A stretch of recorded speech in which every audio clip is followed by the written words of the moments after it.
In today's video, I'm going to teach you how to add VAT in Xero. Whether you're a seasoned pro at using Xero or just starting out, setting up your VAT correctly is essential to managing your business finances smoothly. So let's dive right in. First, you'll want to log into your Xero account. If you're not already on the dashboard, go ahead and navigate there. Being familiar with the Xero interface is always a plus as it makes the process much smoother. On the dashboard, keep an eye out for the Accounting menu. Clicking on this will reveal a drop-down list with several options. It's key to understand that this section is where you manage various essential financial settings for your business. Next, from the drop-down menu, you're going to click on Accounting Settings.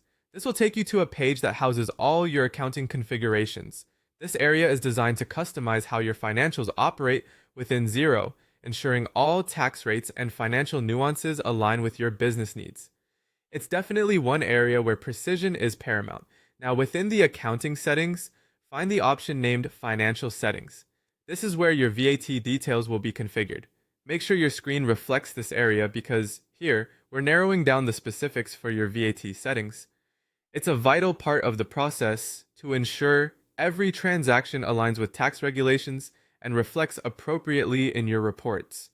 As you enter the financial settings, you're going to see where your tax information is located.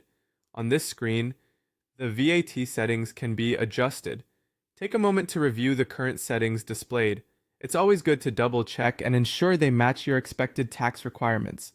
Details here might look basic, but hold significant power over your financial statements, making accurate configuration indispensable.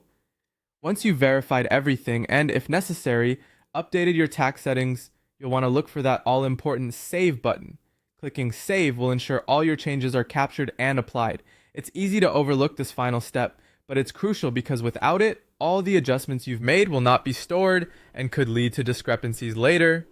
There you have it. With these steps, adding and configuring your VAT in Xero should be straightforward and efficient. Remember, taking the time to verify every detail at each step ensures accuracy and compliance with tax regulations. Should you need to make changes in the future, simply revisit these settings and update as required. I hope this tutorial has been helpful for setting up VAT in Xero.